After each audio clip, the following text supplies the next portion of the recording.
Hello, alright, you're listening to the Gritty Bowman, home of gritty bow hunting films, interviews, tall tales, and a wee bit of manly boasting. This week on Gritty Bowman, we go back to Rainier, Oregon to talk archery shooting with our friend Cory Miller, owner of XXX Archery Shop. We chat with Cory about common archery shooting mistakes that guys make and how to improve your shooting.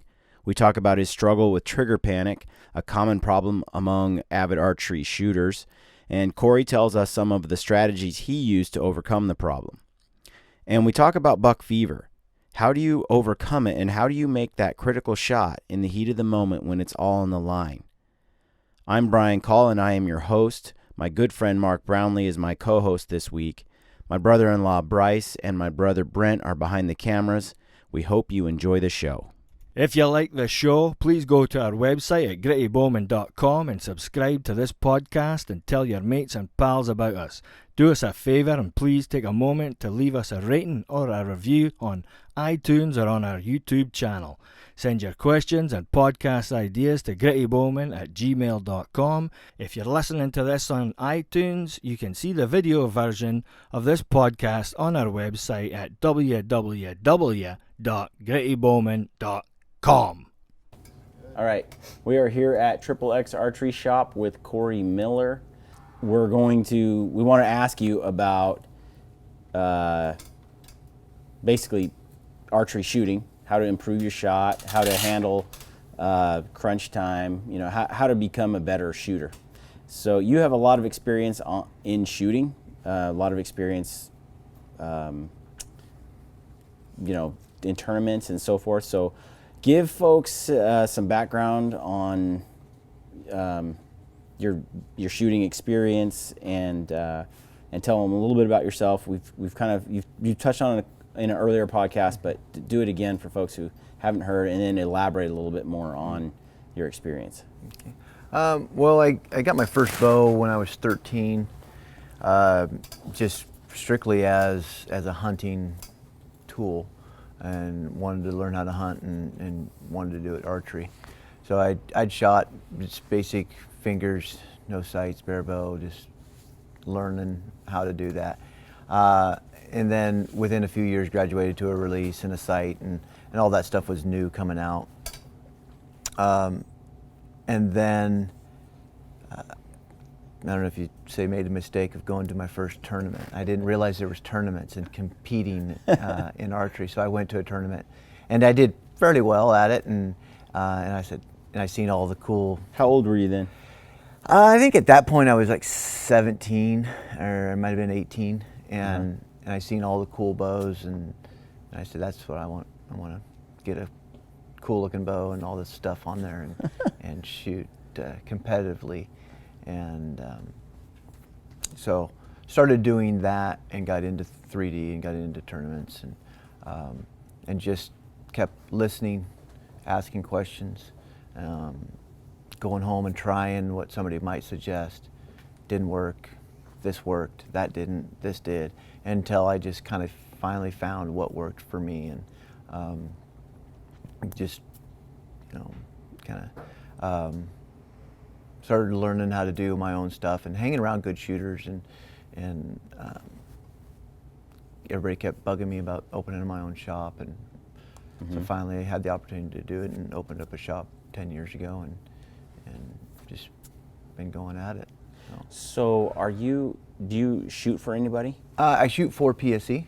You do? Other than that, I pretty much shoot for whatever I like, and I've shot for quite a few different companies and different arrows and different releases, and it's kind of nice to be wanted, I guess, but then at times you're going, God, it's fun to try different stuff. Yeah. And not feel like you're hurting somebody's feelings and stuff. Yeah. So now I primarily just shoot for PSE, and then I shoot things that I truly believe in, and if I want to try somebody else, you can. No feelings are hurt any directions on that. So how many tournaments do you get involved in each year on average? now that I'm in the shop, not nearly as many. Yeah. So I try to. We have an outlaw tour, which is a team event, and there's 4 legs of that. I'll usually shoot 3 of those legs because of the second leg that's coming up. It falls a week before the Nationals, and I just don't have the time to drive to Fresno, drive back, work for 3 days or 2 days, drive back down to California, and shoot the Nationals.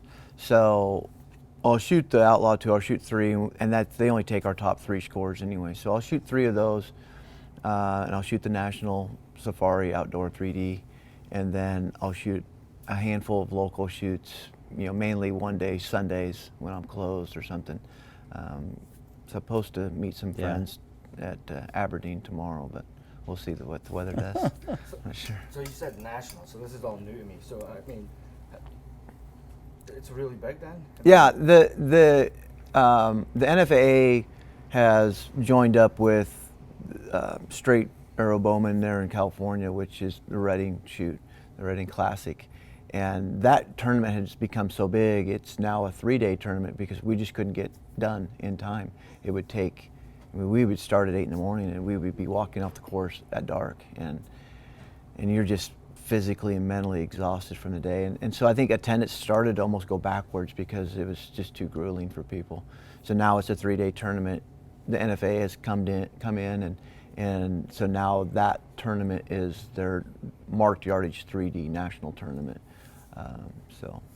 But I used to go to Vegas and shoot the World Indoor, but that always seems to fall right with the Portland show. So it's spend money or try to make money. And well, primarily I wanted to pick your brain about how to improve my shot as an archer.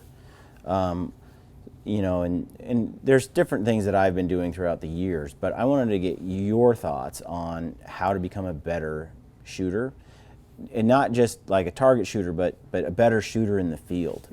So what are some of the things that you would recommend, or like common mistakes guys make, starting with, I guess, your thoughts on how to improve? Well, number one, finding the right bow, finding the bow that fits what your style of shooting is or what you like. And that's hard as a new archer because I don't know the difference from one bow to another. So then you're kind of at the mercy of the shop that you choose and just trusting that guy's opinion to put you into the right bow. And like I've said before, we've got a lot of good shops around here with a lot of good people that are doing things for the right reasons. So getting the bow that fits Set your up. Yeah, so you're an experienced archer now. I mean, you've had a bow, you've had a couple different know what bows. I want. So my questions would be, when we're looking at a bow, what do you like? What don't you like? What are you wanting in your new bow? And that could be an axle length, it could be speed, it could be physical weight, cam cycles on what kind of let-offs they have or don't have. And then we'll go and choose a couple of those bows that fit your category and put those in your hand and then let you choose. Grips are very important too. So a guy might say, oh God, it's everything I want, and then they put their hand in and say, it feels weird in my hand. And then that's going to mentally bug you the whole time. So it's not maybe So getting the right bow. Getting the right bow set up is crucial, and then practice. It doesn't matter what you do in life, you have to have experience and practice and work. I mean, in order to be a good worker, you go to work every day, so you become a better worker. It's any kind of athlete, any kind of something that we want to do and do well, we have to practice doing it or do it a lot. So on the topic of practice, I mean, how much practice and what kind? You hear guys that develop target panic. You hear that's from overshooting. Well, the sad truth of it is probably every archer will have target panic sometime in their life, and it sucks. Yeah. And I think really there's all kinds of things that bring that up, and it can be anywhere from getting under competition. It can be from having triggers that are too fast. It can be from too much shooting. It can be from having a bow set up incorrectly. The draw length's too long, and so the aiming's never been good. There's a lot of things that contribute to target panic. Can start that.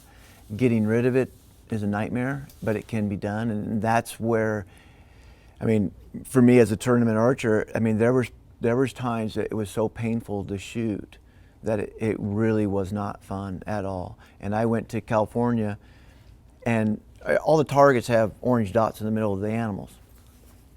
And I was so scared to aim at a dot that I would look at the target, and they tell you the yardage and say, okay, this is 45 yards, and I'm trying to gauge where the armpit is and say, okay, I've got to add 4 yards, because I would aim at the armpit.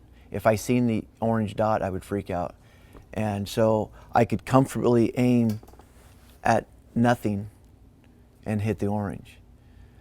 And it was just mentally brutal, and it was to the point where you're ready to quit. And that's really what separates, I think, a lot of great archers and average archers, is that dedication to go through what it's going to take to become good. Yeah, I just listened to a podcast the other day that had Travis T-Bone Turner on there, and he was talking about his struggles as he was going through target panic. And Anthony had it real bad for a while, and he quit shooting compounds and got a recurve. Yeah. To try to, it's the only way he could keep hunting, really, because his target panic got real bad. And from my perspective, having never really had the problem, it seems sort of irrational, like to pull. And he's like, Brian, I would just shoot. I would just do it. I just pull that trigger every time. Yep. And he's like, I couldn't get myself to not do it. And it seems if you haven't been there, then I've spent time practicing, and shooting a lot, and starting to feel that sort of reaction coming along. It's anxiety of wanting to make that shot go. And typically a lot of hunters don't get it because we don't really aim at dots. We're aiming at animals. We're aiming at spots or some little thing, and it's not repetitive. It's a different thing all the time. So then a lot of times the hunter will say, well, I want to shoot a league. And then they go and they shoot a league where we're shooting at a dot. Yeah. And then they try, and what happens is they try too hard, and that's when it brings it up. That's when Anthony started having the trouble. Because I'll get a lot of new archers, they don't have any expectations, and it's real simple. You just say, put the pin down there and squeeze the trigger, and they do. And women shoot really good because of that too, because they're not trying to impress anybody. Like us men, we can like, oh, I'm going to show you how to shoot, you know. So they're shooting just really good groups at first, and then they'll come back like a month later and say, man, I don't know, I was shooting this really good, and now it's kind of all over. Well, this guy's trying so hard to shoot good that it's forcing him to get panicky. Yeah. And get anxiety. So learning to accept the movement, seeing what the pin does, and that's where practice and this boring practice comes from. And you'll hear guys say, well, you got to shoot blank bail. Well, blank bail can also cause target panic. What's blank bail? That's where you just will shoot at a blank bail, or you'll shoot with your eyes closed. Yeah, because what happens? I shoot with my eyes closed all the time. All the time. Well, what happens is that's a good tool to use to understand how a release is supposed to break. Yeah. So we close our eyes and we feel the trigger and we squeeze. I just do it in my basement because it's indoors, it's raining outside, and I just want to keep the muscles and everything kind of, fit. Yep. And so I'm pulling back, and then I realize that when I shoot with my eyes closed, that I'm paying more attention to my release than I am about trying to hit the dot. Yes. And so I just do it all the time, a few arrows here and there every few days. And what happens in that is what we need to tell our mind is that it's okay to see the pin on a dot or on a spot. Yeah, yeah. And then start executing the shot. So when we close our eyes, we don't ever get that. We don't get to practice that. We don't get to see it. And so we're just constantly shooting, and we're feeling the shots break, and they break really clean and fun. And you're like, that feels good. Yeah. And then all of a sudden we put put a dot out there and we go, Get all this anxiety. And so then we're trying to over aim it and we're trying to get it to hold still. It never holds still. It's always going to move. So we have to be used to that. You have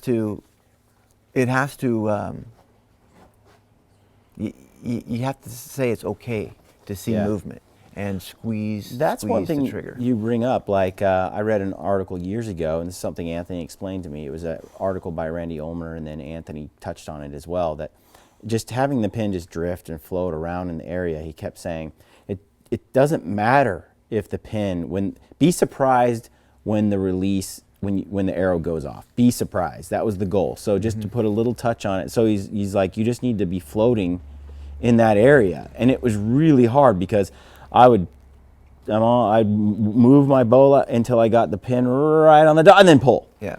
And he's like, no, that's completely wrong. Let it just sit there around the right area and start letting that release go, and then when it goes, it just goes. Yeah. And the pin is where it is when it goes. Well, what happens is as we do this enough and shoot and aim at a dot enough, it becomes, there's a mental trigger that goes off. So our eye is going to see a sight picture that it likes and trigger that release. Where we're really not thinking about it, but it just is a reaction and it happens. It's like driving your car and you're like driving, you see the lights and you're like, all of a sudden it turns to yellow. Yeah. We already know automatically the foot's either, it comes up for a second and then we think about mash it or put the brake on. But a reaction happens because our mind is already trained to see that. Race car drivers are the same way. They see and their bodies are reacting to what's happening. They're really just, everything's all visual. Instinctive. And so same thing for us is we just sit there and we let it just float and our mind's going to see that certain thing and boom, shot breaks. I'm sitting there the whole time going, come on, go, go, go, go, go. Because I know it's going to go. It's never a surprise for me, but I don't ever command it. I don't ever force that trigger to break. I know it's going to break and I'm just waiting for it to happen.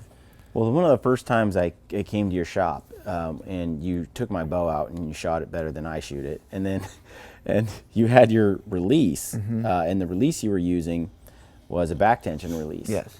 Instead of, what I'm normally using. And I asked you about it and you said that you used it a lot because of target panic. Yes. And still to this day for me, and that's where throughout all these things of asking questions and watching other guys and trying it and this works and this doesn't work, and I always keep coming back to a hinge and I always go back to a circle for Hinge my and a aiming. circle?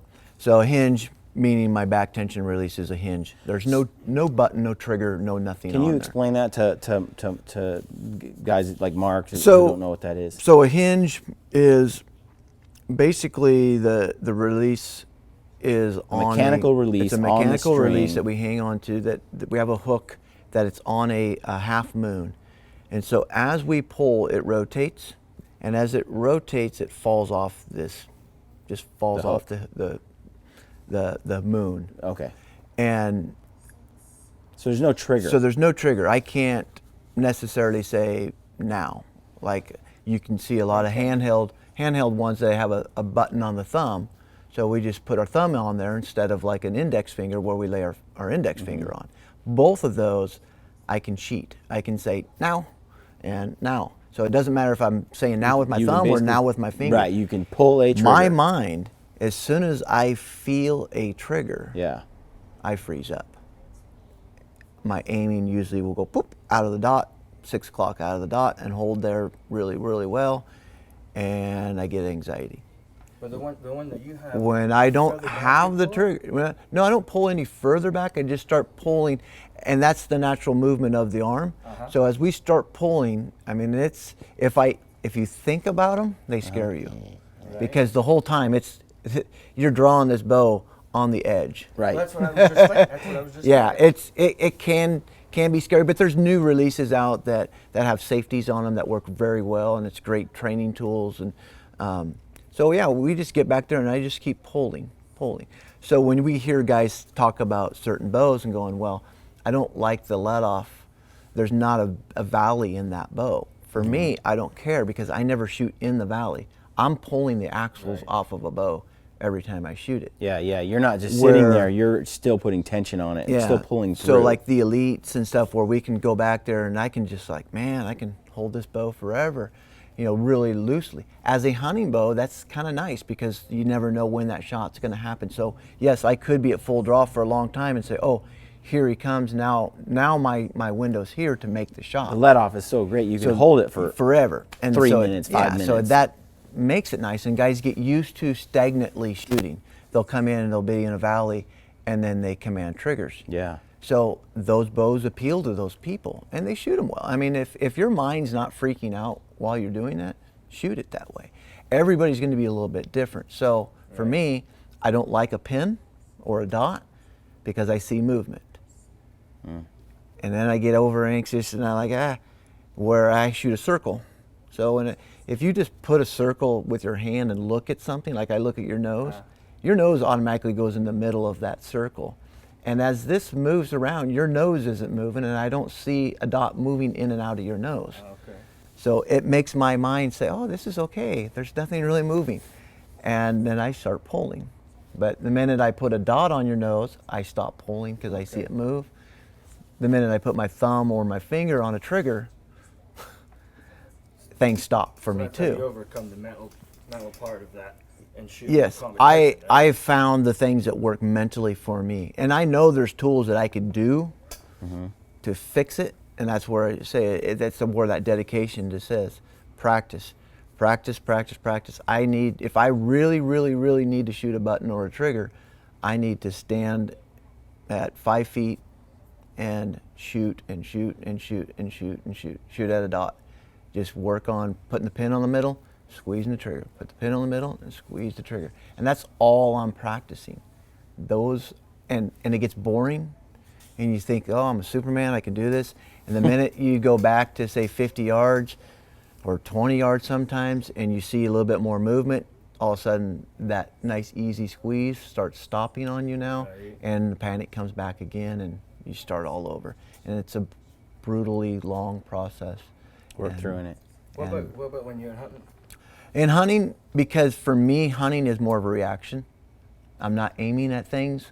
So typically, a lot of times, I will sight my bow in with a hinge because I can aim it so well and get good marks and know everything's tuned. And then I can get... The hinge release just makes it so you don't really know when it's actually going to... I know it's going to go, I just don't know exactly when. So it forces you to sort of just keep pulling be patient. and just keep aiming and aiming. You can't pull that trigger mentally in your brain. Nope. Really. The same way you can with a finger release.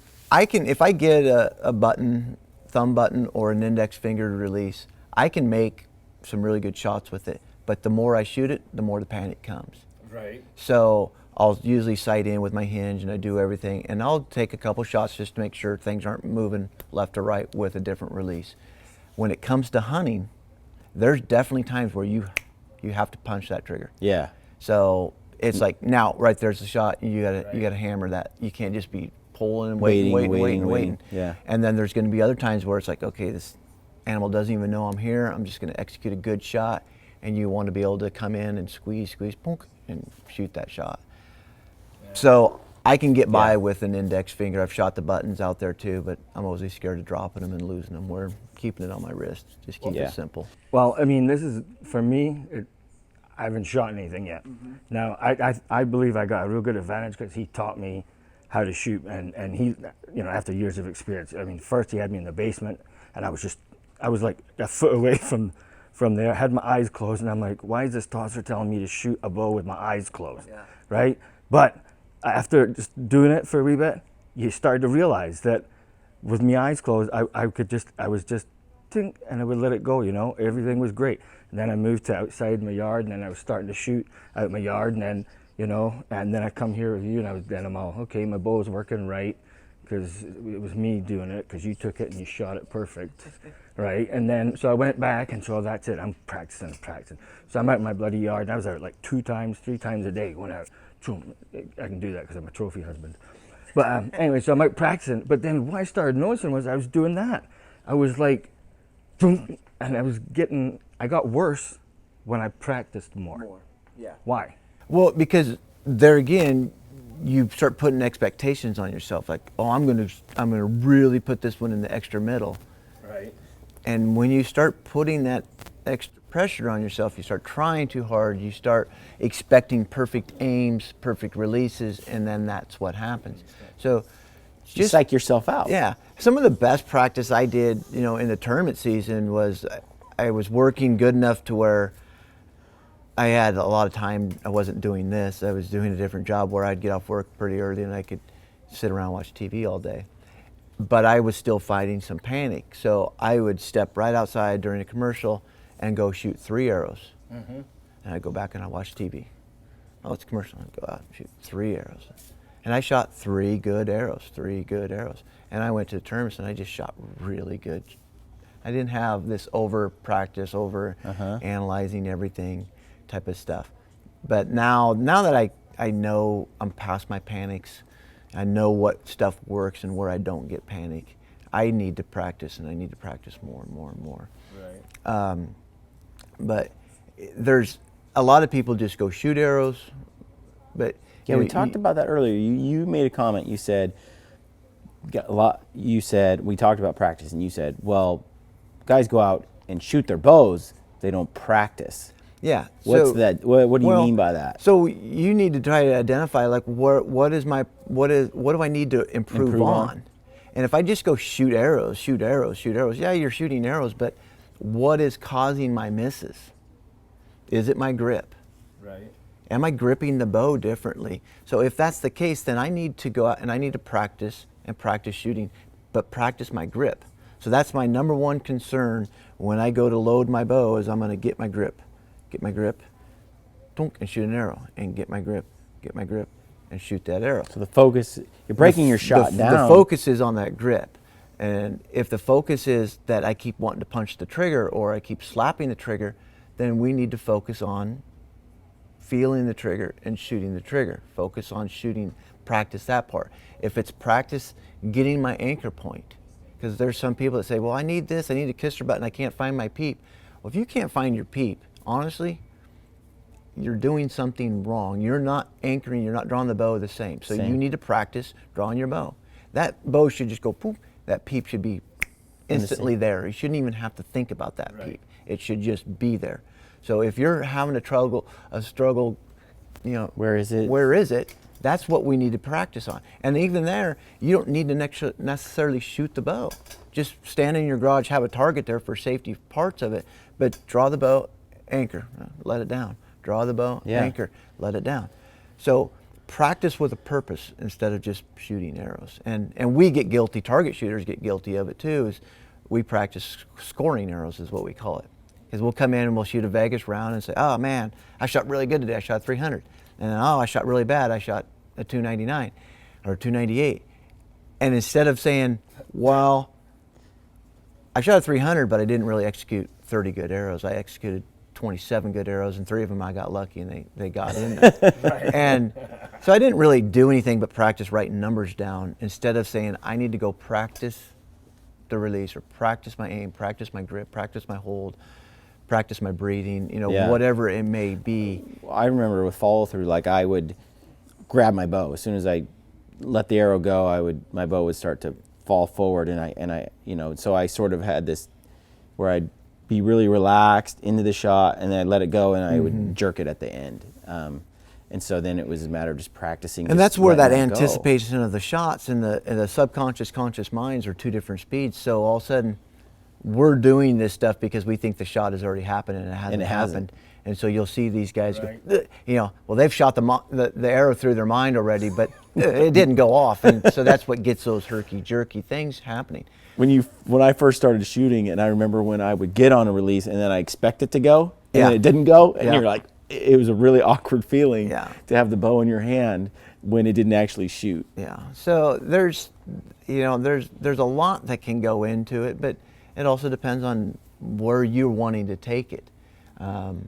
But as far as going back to hunting, what is some good practice for hunting? Some of the good practice for hunting is just, finding some archery ranges that do have 3Ds out, or going to some 3D tournaments and shooting for those kill shots trying to pick points of where you want to shoot, shooting in different positions. Yeah. I like shooting from my knees. It's getting harder and harder as I get older. My knees are getting worse. But for some reason, if I stand up while I hunt, I feel like I'm this statue, and I'm not hidden. And it's a mental thing. But so I like to be on the ground and shoot off my knees. So a lot of times when I get my hunting bow, I'm practicing shooting that bow off my knees. You know, a lot of guys struggle with buck fever. You know, they're out there. You know, they're great at the target at the archery range. They kill all their buddies in 3D tournaments, but they can't kill an animal. So, and that's frustrating. Yeah. What's your experience there? Well, I experienced the same thing. So, I mean, I think most of us do, and the problem with that is a lot of us, we just don't get in those opportunities very often. Yeah. So we don't understand how to deal with it. I've been jealous of some of those whitetail guys. Like my cousin moved back east, and he's like, he can shoot like 6 deer. Yeah. And so he goes out and he shoots 6 whitetails, and it's like. But there again, a lot of times too, those guys will sit in a tree and watch does all day long. Yeah, yeah. And it's like half the time those guys probably draw back on a doe and just kind of get practice aiming at one. Right. And so we don't get a lot of opportunities in the Northwest, probably even in the West period. Yeah, and so I was talking about that earlier about, I know some guys that can hardly hit the paper plate, but they're killers. They kill when it comes to shooting an animal. And I think a lot of that is those people are really good outdoorsmen. They're really good hunters, and they put themselves in animals all the time. So when they're in an animal's in front of them, it's normal for them. It's not a big deal. And now it's all about putting that arrow there, and they just do it.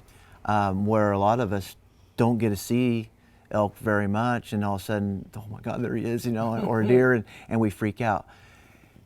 That's one thing I like about elk hunting and calling elk is a lot of times for me it's more of a reaction. It's like, oh, here he comes, and I don't have time to think about overthink the shot. Where I remember stalking this little blacktail that was, he's a little forking horn or something, and I'm going, and my heart is just, I can feel my head, I can feel the heart just going, and I've got to, at this point, I'm about 40 yards from this deer, and I mean, it's just pounding, and I'm like, I could hardly breathe, and I'm like telling myself, it's a stupid little deer, relax, and trying to calm myself down. But it was like that stalk was the most intensive thing that I'd ever done.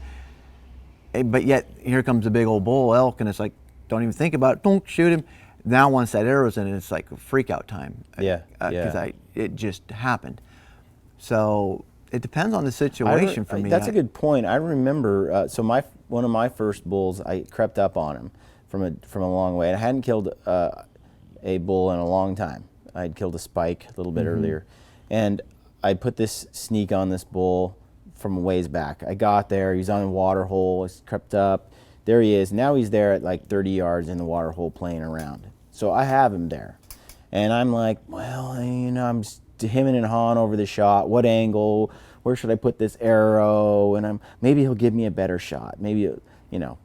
So this goes on forever, and my heart rate's getting worse and worse, Now I'm like all shaky from the adrenaline and stuff. I get the arrow. He ends up walking further away from me, which now gets me really a lot of uptight and anxiety and stuff. Then he starts coming out of the water hole, and he comes up this little bank, and now he's broadside to me. And instead of just meandering off like he meandered in, he starts trotting off at a dead, trot, and he's about to disappear in the trees. So I cow call. He stops, he looks right at me. I'm at full draw, and he's about 50 yards away. So now I'm at full draw, and I'm like, okay, doing this mental checklist. Okay, relax, shoulders loose, grips loose. Okay, got this hand, and I'm going through this shot sequence, right? The whole time this bull's staring at me and he's just getting more and more nervous until the point where he starts loading his haunches, and I can tell he's about to run. I should have pulled the trigger a long time ago. I should have let that shot go. But instead I'm like waiting, and I and then I go to release, and as soon as I release, I mean, he was already nervous. He just goes way down, and the arrow goes high, hits him high, bounces out, and he runs off. Hits his spine right at the top, and he runs off. I was devastated, right? I come back, I'm like, I had him all day long. I could have shot him in the water. I could have shot him. I had all kinds of opportunities. Yeah. And in the end, I ended up with a crummy shot at a long distance, and that I took too long to settle into. Well, I get back to camp, and I sit down with my hunting buddies, and Anthony sits there, and he berates me for like 15 minutes he asks questions. And of course, I feel like an idiot, because I'm like, well, I was aiming at him, and, you know, I waited, and he's like, why did you wait? Yeah. And I'm like, and there's a few things that he said that really hit home at that point. One was, Brian, guys who are killers, they don't wait for a better shot. No. When they have a shot, they kill it. They take that shot. If it's a shot that can kill the animal, they take it. Yeah. And so that was like, oh, well, I guess, you know, that again sort of sank in a bit. Then he said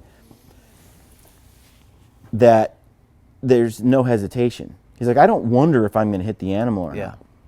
I just know I'm going to hit it. They just do it. I just do it.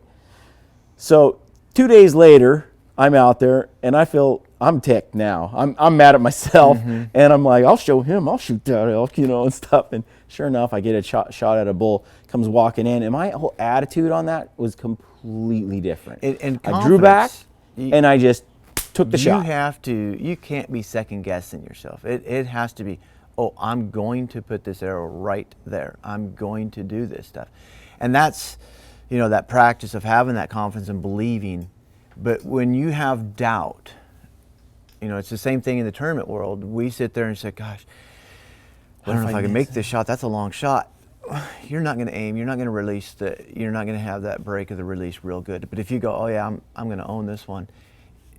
The confidence is there, the aiming's there, everything. It just happens. But how do I get that?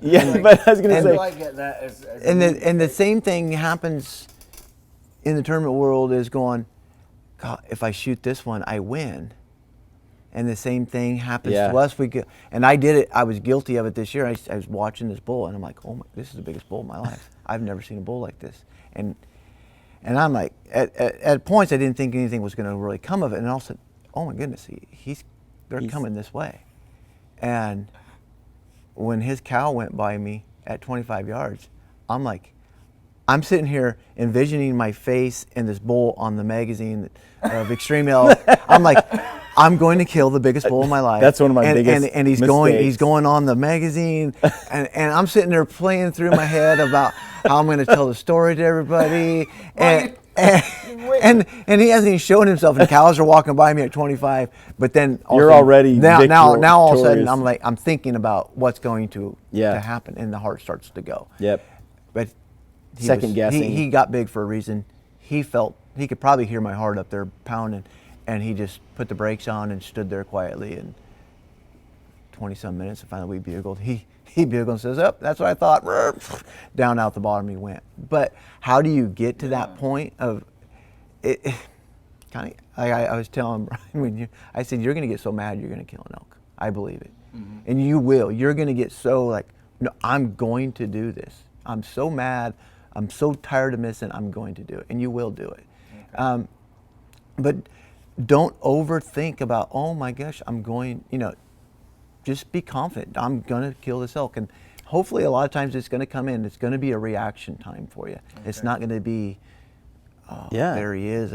He's sitting there and he's coming closer and coming closer. Right. And if it is coming closer, keep your mind occupied on other things, unlike what I was doing, put myself on the magazine. Right. Keep your mind thinking, okay, where am I going to shoot him at? Where's he going to be? What yardages? Keep that mind on other things instead of that rack or looking him in the eyes. I had this bull come in one time. I called him. He came walking in. It came within about 7 yards. I mean, he was feet from me. And I draw back, and in my mind, I'm going, I'll show Ben and Anthony. I'll show these guys how big a bull, because we've been hunting all this time, and I'm like, this is it. This is, yes, victory. I'm already celebrating. And there was a little tiny tree right here in front of me, a little tiny tree branch that was sticking out about an inch in front of my broadhead. And the arrow hit that broadhead and went up into that bull's antlers. That was devastating to me, to be that close and to screw up a shot. Yeah. And part of that was I wasn't concentrating. I was just like, this is a gimme shot, I got this, without really putting the effort into it that I should have. Yeah. Whether the shot's 50 yards or 5 yards, you got to execute. And I just was like, I got this. And I was already celebrating the kill before it even happened. So what I'm getting out of this is I need to focus on the shot and what I'm going to be doing. What you're going to be doing, where am I going to stop this animal at? Where's my shot window going to be? Right. Where do I need to put the arrow? Watching those legs, not getting, one of my best executed shots and was on a bull over there in Idaho, and he came in, and I hit the Ranger on him. Okay, he's 43 yards, and he stopped. I knew it was getting ready to booger up. His cows went the other way, but we had the heads up decoy and we're waving at him, and he thought, well, I'm going to come on over just to investigate it. And he came over, and you could see his body language change. Like, yeah, I'm gonna head back. Well, I drew back, and right along his heart was this limb, and I'm like, so I'm concentrating, thinking about the limb, and my 40-yard pin is sitting on his heart, and I'm like, okay, that limb's halfway. My 20-yard pin is above the limb. Oh, yeah, we're good to go. Thunk. Shot the shot, and it just goes right on over the limb, right through the heart. That bull went 12, 15 yards, fell over backwards. Yeah. And I was like, oh my God, that was so perfect. That release just, because I wasn't thinking anything other than where my arrow was going. It was more of it was just a target, and that was going to happen. So you weren't really focused. I wasn't thinking about, I'm going to kill an animal. And I heard Stephen Ranella on Meat Eater Show. He was talking about this. He was saying, my brother says that if you don't have enough grr, you can't kill him, like killer instinct, And that kind of stuck with me. He said, when you're with a rifle, he's like, you can kind of get away with doubts. But when you're shooting a bow, he's like, the guy that pulls back and goes, you're dead, I'm killing you.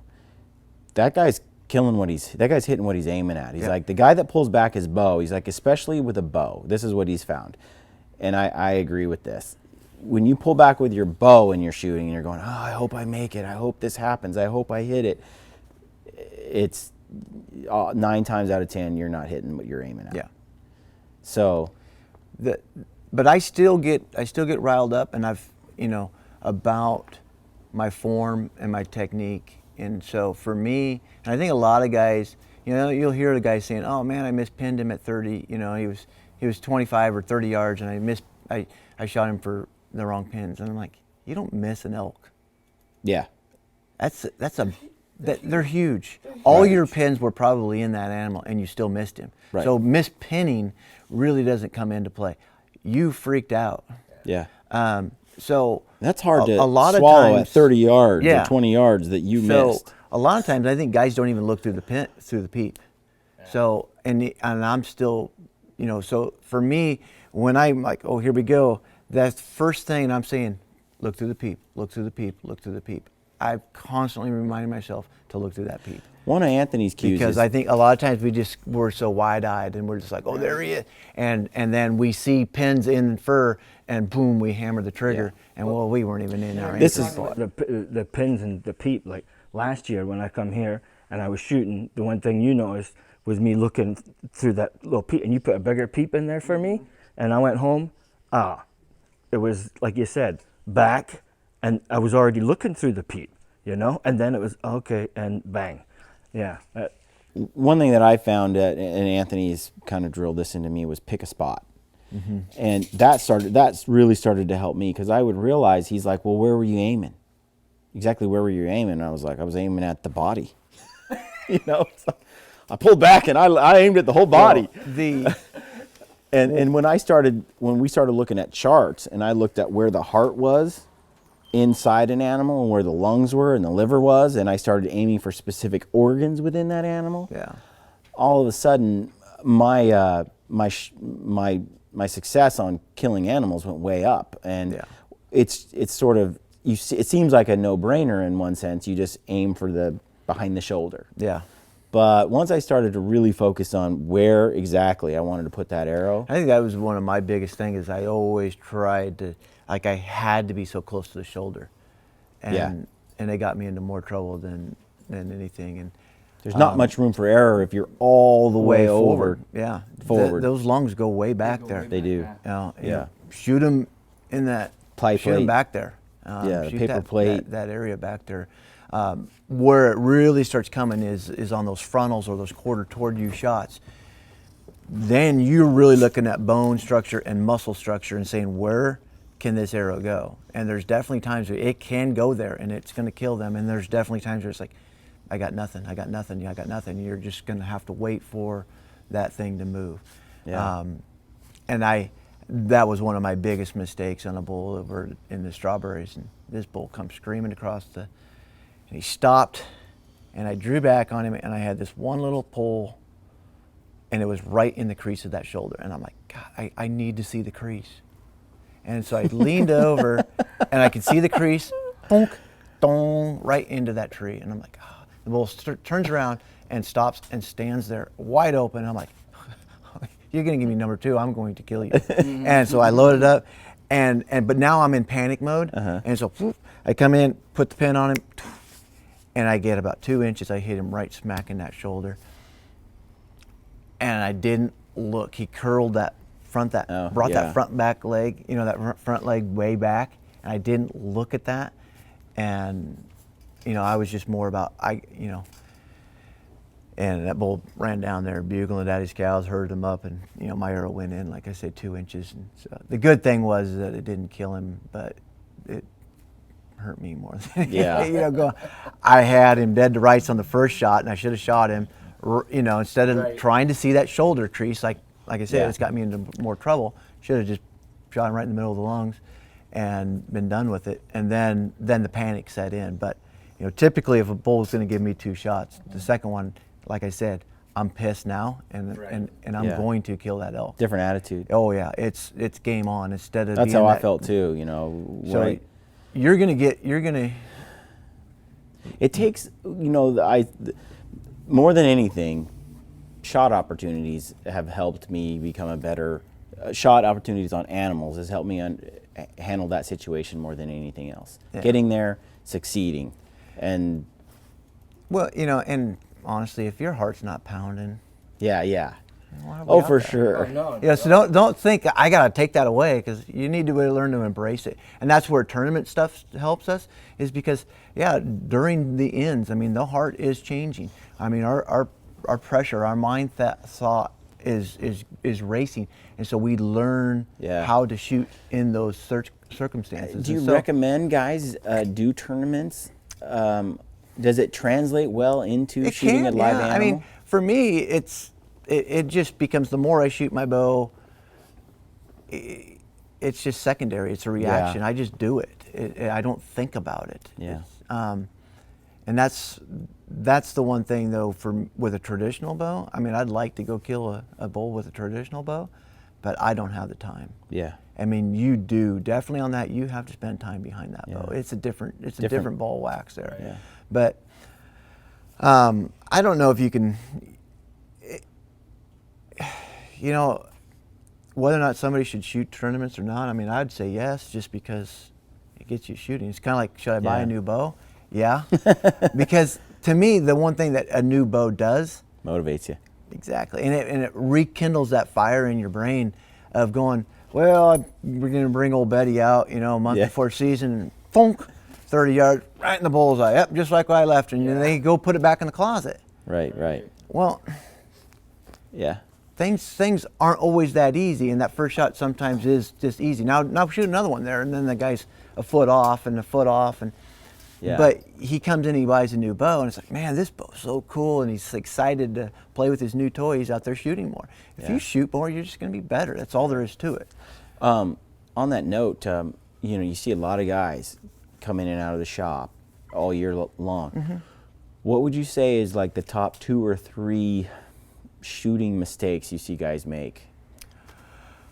Grip is the hardest one for me to get guys to change, is how they put the bow in their hand. Okay. I wish they wouldn't call it a grip, because everybody grips the bow and it's not a grip, it's a Yeah, handle. we were just talking, my brother here was talking to him, you know. Yeah, we hang on to it. And a lot Well, of that's ti- how it what- seems like it's well, supposed to sit in your and hand. They think it's a gun or, you know, a handle of a pistol. And a lot of times guys are pulling more poundage than they should. So when they, I'm going to pull back, and they grab a hold of it and they go back, and then they're there. And then they'll go, oh yeah, I'm going to open my hand. Well, once you put that pressure into the bow, it's there. When you open your hand, it's not going to cure it. When you open, it's going to change the bow, how it sits in the hand. So starting out by putting your hand there, relaxed. Just let that hand relax. Don't open your fingers. And it should be on your. It should be right at the end of the two bones in your wrist, arm. in your arm. So the hand should be relaxed. You'll hear these guys say, "Open your hand. Don't grip the bow." Well, in order to open your hand, you have to use muscles. You have to use muscle, right? So, and that's not what we want to do. That's not. We want to use the least amount of muscles and tendons as possible. Think of yourself standing upright.